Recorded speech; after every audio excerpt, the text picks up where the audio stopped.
book. This was a book that came out, and pretty much right away people began to say, oh, this is an interesting book and it could be a movie. So that was in the 80s. And then Barbara and I met when we were having children at the same time in the 90s. And we became friends. She's just an incredibly interesting, vital woman. And we started talking, and she and Peter, Barbara Broccoli and Peter Turner, were friends from when they were young. So Barbara knew Peter, and one day Peter invited her to come out to Malibu. And she went to this trailer park. She said, this is unusual. Why is Peter here? And she knocked on the door, and Gloria opened the door, and Barbara's a pretty good storyteller, but she said that she had this big mop of hair, and she sort of went, hello, and that was Gloria. She's like, that's Gloria Graham. What's Peter doing with Gloria? But they ended up, Barbara knew them together. They went to Magic Mountain. I just find that so exactly, and that Gloria would do that. I know, whatever. So then later, when the book, Barbara and I got to know each other, and she said, I have this. She had the rights at that point, and said, let's do this. There was a script, we talked about it, but it was too soon. I couldn't do it then, and so I guess what I sort of always hoped that I could do it, but I didn't know she would go off and make it with someone else or whatever. So we waited, and then years later, we ran into each other again. We remained friends, but we hadn't seen each other in a while, and we saw each other again, and I said, Barbara, hey, maybe we should do that. So then she kind of got the ball rolling again. Colin, Baines, who's the other producer, who at one point had worked at a studio, when it lived at a studio. Movies sometimes take a long time. And it's actually a very important thing to remember, because sometimes when we're trying to get things moving, it does feel like it takes forever. But anyway, they ended up getting together to produce. They hired Matt Greenhalgh, who is a screenwriter from Manchester. Very important part of that puzzle. He adapted the book. And then we got Paul McGuigan, who's from Scotland, who is this, he had never done anything like this, but he put his stamp on it, so then it all kind of came together like that. I'm going to open it up to the audience in a second, but I have to ask you about the dancing sequence, because it's so amazing.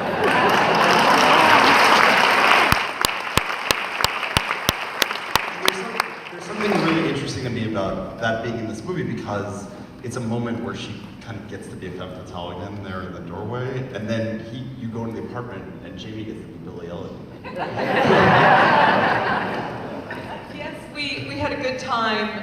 Jamie is a dancer, and he said that, of course, disco dancing for him was like he wasn't around then. So unlike some of us, so he went on YouTube and watched Saturday Night Fever. So you can see that thing that he does. And so then we went in to shoot it, and it's funny, they remind me of this, I don't remember this, but so they had someone there if we wanted to plan it. And of course, I didn't want to plan it. So we just started doing it. And Paul, the director, just said, okay, we'll have the guy with the Steadicam, the camera, which is basically sort of mounted on, it's this wonderful way of shooting now where you're not handheld, meaning you're not holding the camera on your shoulder, but it's actually on this mechanism that's attached to the torso. So the camera is able to still be pretty smooth. And so yeah, he just followed us around. And we did it a couple of times, and we wanted to keep doing it because it was much more fun to do that than go back in the bedroom and be sick and all of that. So we really had a great time, and I wanted to prove to my children that I could dance.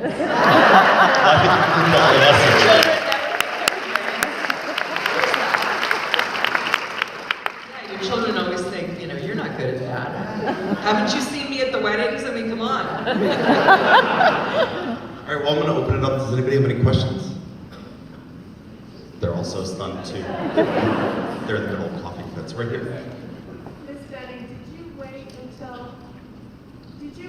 until you got older to play the part? Did you intentionally do that? And in the script so many years earlier? So, for the back of the room, the question was... And then start working the next day, and with jet lag, it doesn't get no fun. So anyway, we had a couple of weeks, and then I think we shot for 6 weeks. I hope I'm remembering that right. And we shot at Pinewood Studios in London, built most of the sets that you see. And then we also shot for a week in Liverpool, which was very important. And it was at the beginning of the shoot. So I think that was helpful to all of us because there's something very specific about the story being set partly in Liverpool. The fact that Peter is from there. It's a very specific city with its own identity and a very strong sense of identity. I mean, the Beatles are from Liverpool. That's not coincidental.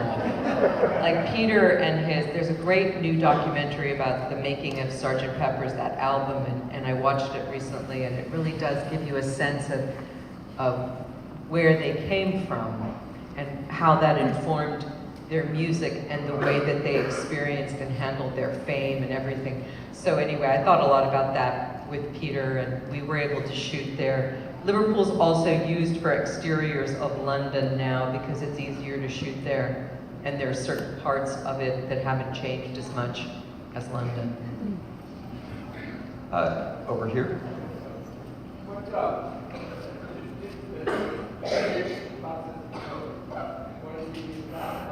So the question was, what is the distribution plan for the movie? The movie is coming out, it came out in LA and New York the end of December, just recently, and then it'll be released around the country beginning mid-January. I don't know the exact date, I should know that. It's soon. Is it this week? I think it's this week. Okay, it's this week. I could Check your local listing.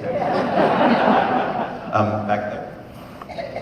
What's your favorite film of Gloria Grant? So the question was, what's your favorite film of Gloria I Grant? love your voice, thank you. My favorite is In a Lonely Place, which is a great movie.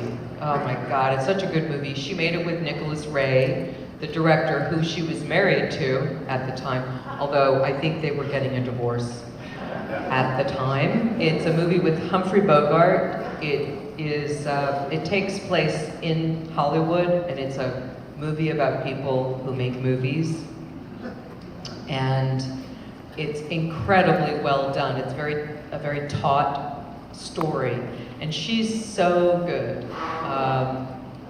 She's very economical, and it's got some great scenes, and a lot of people like that one the best. But she made a lot of good movies. That's certainly, I would say that's my favorite. We have time for a couple more back here on the aisle. What's the favorite film you've ever done? So the question is, what's your favorite film you've ever done? That's a hard question. It's sort of like saying, who's your favorite child? You probably don't know, and if you did, you would never tell anyone. But I certainly.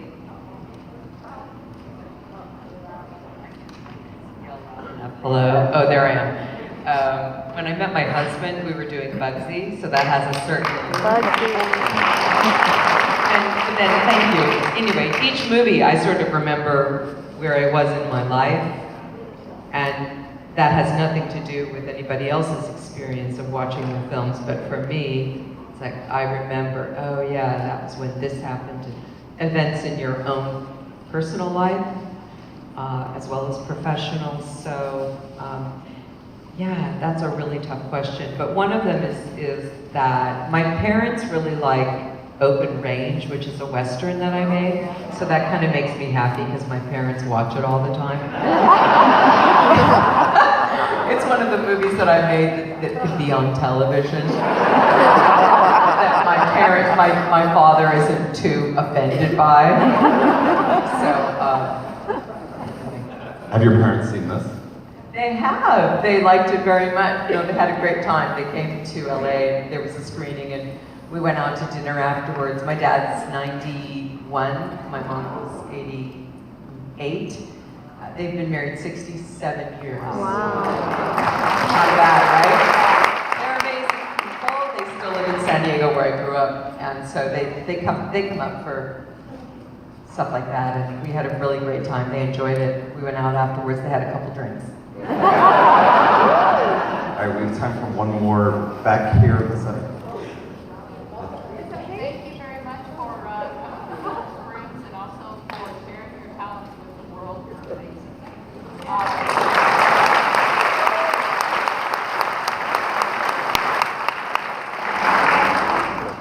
Comment on the part of the film when you are doing Romeo and Juliet. I don't think I've ever seen it done more. It was a comment about the part of the film where you're doing Romeo and Juliet and saying that she's never seen it done more beautifully. Oh, thank you.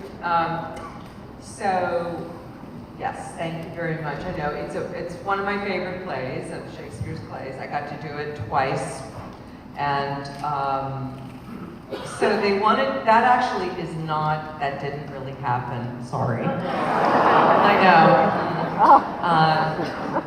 So they wanted to put that in the movie, and I was nervous about it. I thought, I was just concerned also, as Jamie reminded me recently, we had to shoot it, I think, on day 3 or 4 of the shoot.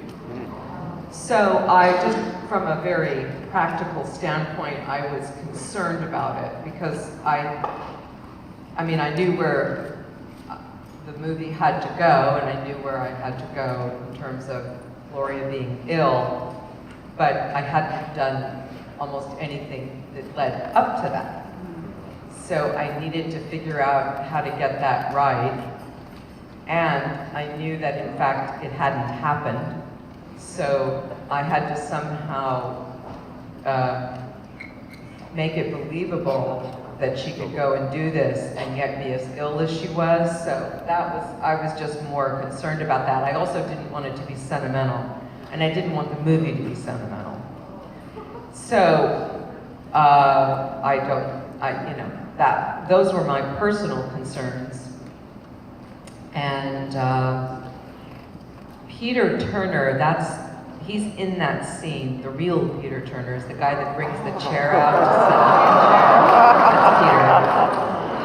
That's Peter. In fact, when this happened to Peter, when Gloria came back into his life, he in fact was back in Liverpool doing a play at the Liverpool Playhouse, which is where we shot that.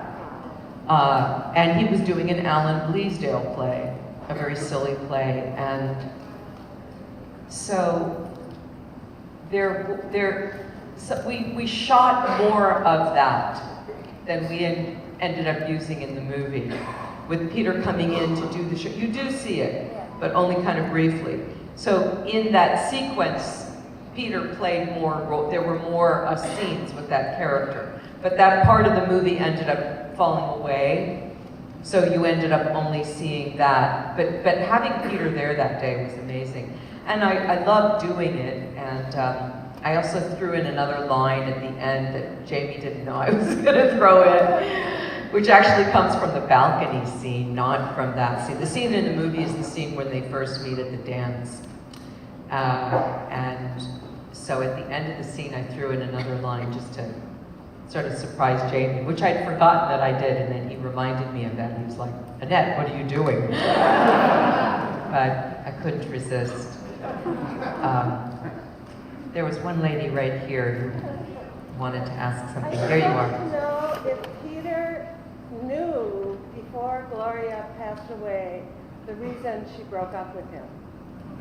So the question was, did Peter know before Gloria passed away the reason she broke up The with real him? reason. The real reason. You mean because of illness? Yeah. What a good question. I think he did know. why they had broken up. But I think that, you know, it's interesting. Peter was completely accessible for making the movie. He's the loveliest man. When you meet and just talk to Peter, you completely understand why Gloria would fall in love with him. He's just this very decent person. He's a decent, loving, ethical person.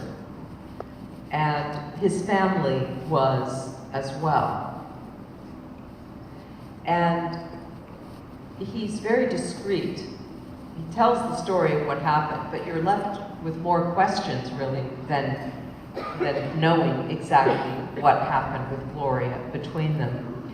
And so I would ask Peter questions, and I did. And I asked him questions, and I would say, look, Peter, this is, you know, this is personal, and if you don't want to tell me, I understand. And if you want to tell me certain things, and we can agree that I'll just never tell anybody. So we discussed a lot of things that really aren't in the book, but I did get the sense that when they had broken up, they had spoken some on the phone in between, but I did feel like it was always a bit unresolved for Peter.